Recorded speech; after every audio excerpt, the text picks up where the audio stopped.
what's up, Loc Kings and Queens? What's going on? Welcome back to my channel. I am Tabitha, aka Natural Beauty 0214 here on YouTube, and welcome to another Loc Tip Tuesday video.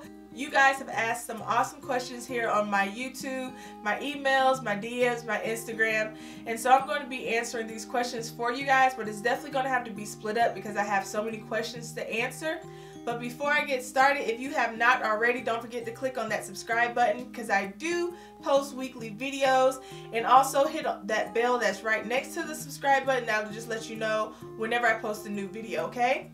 So the first question is the most popular question, which is what is in your Lock and Twist pomade, or are you going to be selling your Lock and Twist pomade and or gel? So for those of you who do not know or missed that video, I am starting a natural hair care company. I'm on track of starting by the end of this year or the beginning of next year. And the Lock and Twist pomade or the Lock and Twist gel, I'm not sure which one I'm going to start with first, but they are going to be on that hair care line. So what I can tell you is that the Lock and Twist gel and pomade are all natural and organic, and as soon as I launch, you guys will be the first to know, okay? Thank you so much for being interested in that. So More Locks wants to know, how many locks do you have? I have 125 locks. I started with 150, 155. Over the years, I have combined quite a few locks, especially around my edges and the nape. So 125. Super Mom of 6 couponer, and I'm reading off of my phone, that's what I'm looking down, y'all. Super Mom of 6 couponer wants to know, what kind of locking gel are you using? I'm using either my homemade Lock and Twist pomade or my homemade Lock and Twist gel. Brittany Beckham, she wants to know, does that bleed or leave stains on your pillow? This one is referring to my lock shadowing method. I will be sure to post all the videos in which these questions were on. So the lock shadowing method is where I color my locks using an eyeshadow by Maybelline. It's Maybelline Color Tattoo 24 Hours or something like that. And whenever I get the color bug, I color my hair some drastic color, blue or purple. And I know you can't see it because it's kind of fading, but I have like a pomegranate pink in there now that's kind of fading away. But this is the best way that I can color my hair without damaging it. This one is from Zandra Carter. She says, hello, I've started my locks myself about 4 months ago, and I've noticed some changes in them. I've also known to have weak spots in my hair, such as edges, front line, and back line. Girl, me too. As the months have been passing, I've noticed that the locks around my edges are much more thinner than the rest of my locks. I was thinking about combining them, but I wasn't sure if it was a little too early to still try to combine them. Should I wait it out more? And also too, I noticed that I was retwisting too often. Would it be okay for me to semi-freeform while I'm 4 months in? So for both of these questions, as far as combining and semi-freeforming, the earlier you combine or semi-freeform, the better. So with combining your locks at 4 months locked, your locks are not fully mature yet, so you have a lot of loose hairs. Loose hairs combined so much faster than it being fully mature. For instance, I combined my husband's locks about a year ago, and he is 8 years locked. His locks were fully mature, and it's taking forever for his locks to lock because it's nothing to really hold on to, and it has to gradually connect to something that's already tight. Being that you're 4 months in, it's going to go by really, really quick. So yes, I would start now. And as far as the semi-freeforming, again, with semi-freeforming, she is trying to get her locks to thicken up. So the earlier you start with that process, if you notice some thinning, combine them in the front, combine the back, and then leave it alone. Like, the longer you stretch out your retwist, the better your locks will be. And that's something that I personally experienced myself. So the faster you do it, the better results you'll have, and you'll really be happy with your hair. My. That's her name, or his name. I like that. Okay, he or she says, should you do the 2-strand twist method with your hair wet or dry? For me personally, I do all of my lock styles slightly damp, especially with 2-strand twists, because 9 times out of 10, I'm going to take the 2-strand twist out and I want it to be really nice and firm. So I sit underneath the dryer or I let them air dry. And for me, it just doesn't make any sense to do it on dry hair. Sit underneath the dryer on already dry hair, dry them, which is going to make it drier and possibly cause damage to my locks.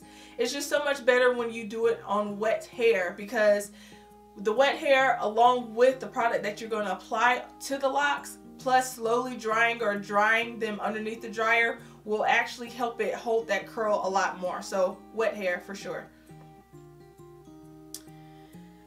Lazy Girl 490 wants to know, how long have you been locked? I've been locked for 3 years, and the end of this month will be 4 months. So 3 years and 4 months. And I didn't catch his name, but this was off of Instagram.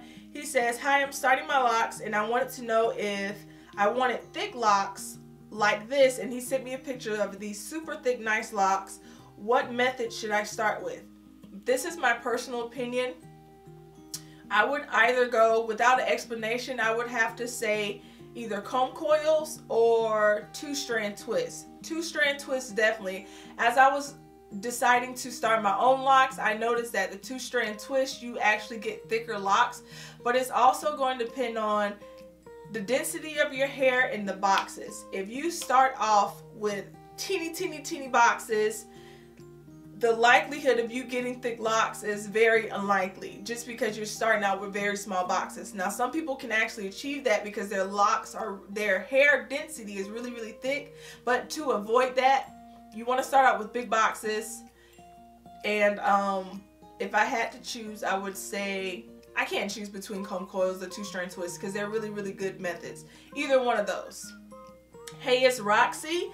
She says, do you know what can help thinning at the root? I don't retwist often, but I notice thinning in my neck area. So before I get into the thickeners, thinning in the neck area can be caused from, like I said, the density of your hair is not as thick around the edges.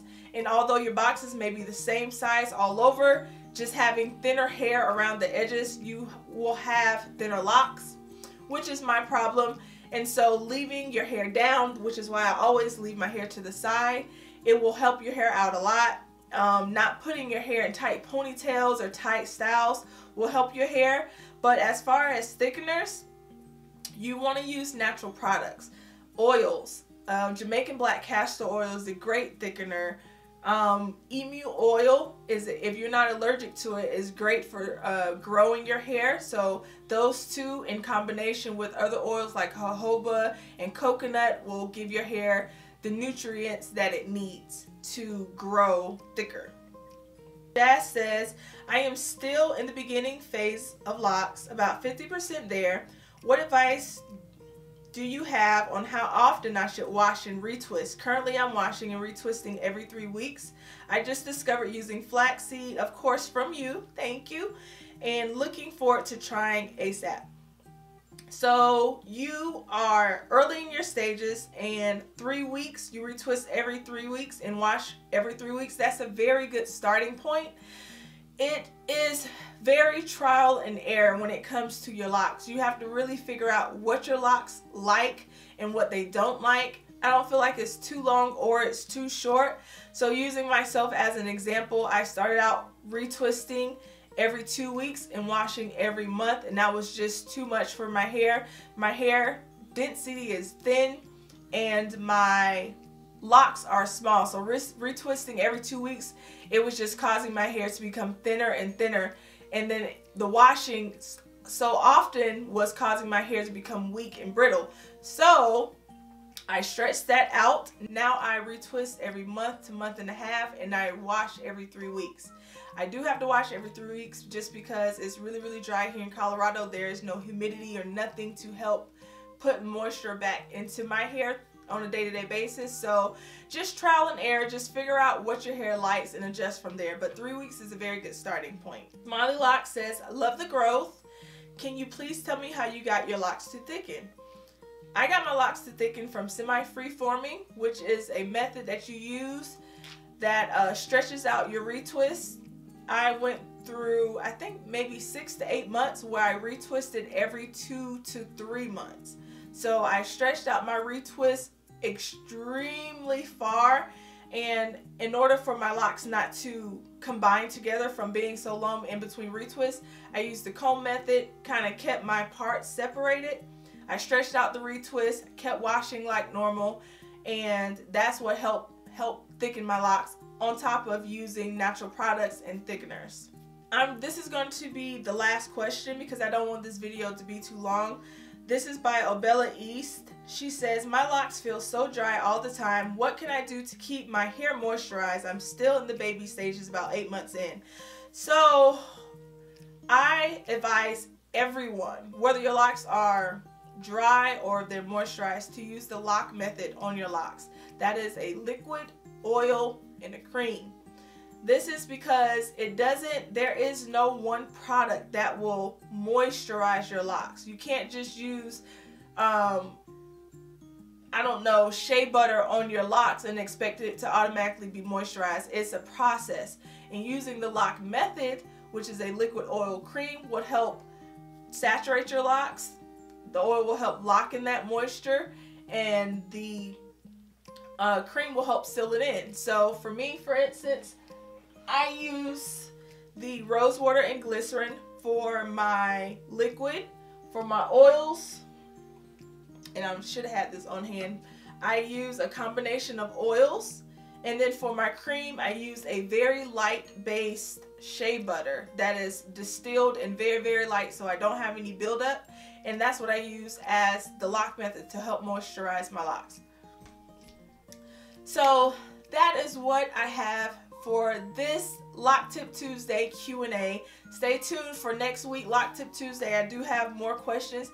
If you guys have any questions that you would like to add or like me to answer, please put that in the comments box below. Thank you so much for watching. Don't forget to like, share, and subscribe. And also follow me on Instagram at naturalbeauty0214, as well as my blog at naturalbeauty0214.com. Thanks again for watching and valuing my opinion. Be you, be beautiful, be blessed. Until next time, bye.